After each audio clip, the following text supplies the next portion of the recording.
And there they were. I mean, it was a tough time. We still essentially had segregation in the South. And, you know, if the white people didn't want to be over there, why would the black people want to be over there? You know, so it was a very complicated picture, and nothing is ever black and white, especially in war. It's very complicated. You mentioned before something about body counts. What's that?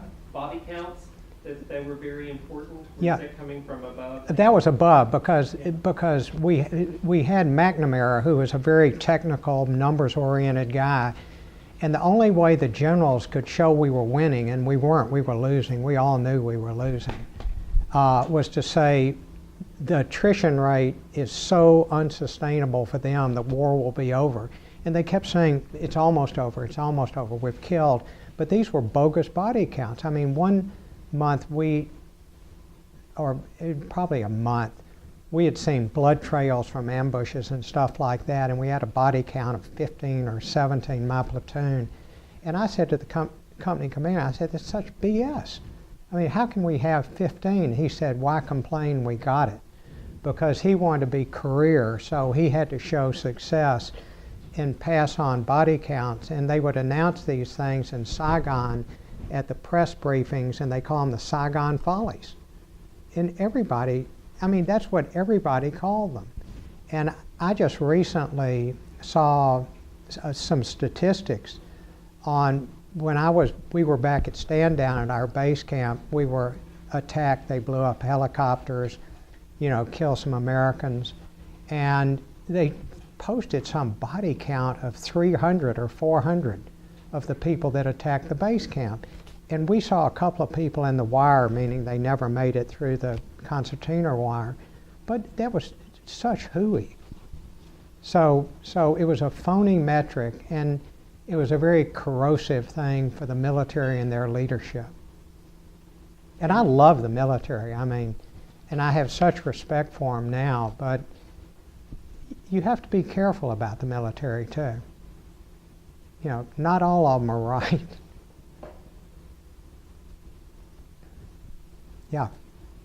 Did you have a difficult time sort of getting back into, like when you came back? No, I was essentially a civilian in Japan. And then I went back to Vietnam for a month where I was unassigned, and so I just stayed at big base camps. And then I came back for 6 months to the 82nd Airborne at Fort Bragg, North Carolina. After you were wounded? After I was wounded, because I still had time. You have 2 years after you become commissioned as a lieutenant back then. And then I got back and I went to BGA. I mean, in my class, 3 guys went out of my class of BGA. One didn't even see combat. At Swanee, 1 guy was killed. I mean, so it was not an upper middle class war. And so when I got back with my friends, you know, they said, where have you been? You know, I said, well, I was drafted, I was in the Army, went to Vietnam. I said, oh, okay, let's go get a beer. So it was more benign neglect. You know, I mean, no one cared. And you just have to deal with that. You know, you compartmentalize it because they've moved on with their lives and you need to move on with your life. It's hard for a lot of people. You know, they want recognition, they want comfort, they want adulation. And I can see why it's very, very hard for some people. And I mentioned this earlier, you know, you hear a lot about people spitting on the guys when they came back from Vietnam. You know, I didn't know of that. And if anybody had spit on someone in my platoon, they would have beat the shit out of them. So, yeah, where that was and why the people didn't react that way, I don't know. But I mean, they would have done it just because they were spit on. And, you know, they'd been killing people over in another country, so they weren't afraid of people. Someone asked in the earlier class about books and movies, and there's some great movies. Platoon is a very realistic movie. Apocalypse Now is a great exaggeration, but I love that. We Were Soldiers Once is a fabulous movie of Vietnam. But not that many people, went from MBA either.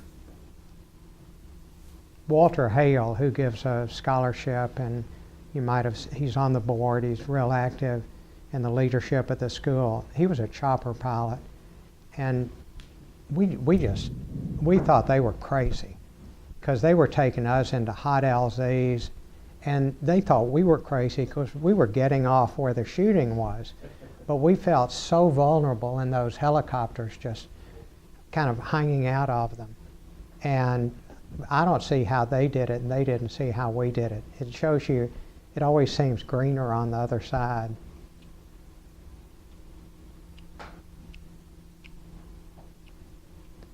I'm warning you guys out.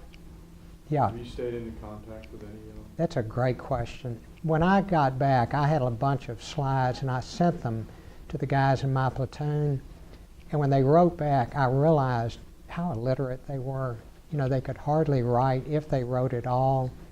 And the only two that I have really kept in contact with was the other college graduate and a guy who came back.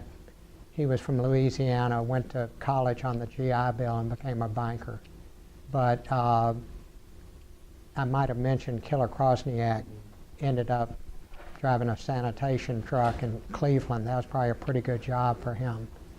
But I have not. I mean, it's not like World War II or whatever where you were with your peers and contemporaries, which shows you another flaw in the military approach to it. But it was easier for the politicians to stay in as to get out. Yeah. Were you planning on going into law before you were drafted? Yeah, my grandfather and great-grandfathers were lawyers in Mississippi. And so I'd kind of grown up on that. And I knew if I went to Canada, I couldn't practice law. So that excluded that option, of going to Canada to avoid the draft. And it's easier just to go. It's not go. It took some real cojones to go to Canada, I thought. I mean, you're giving up a lot when you do that.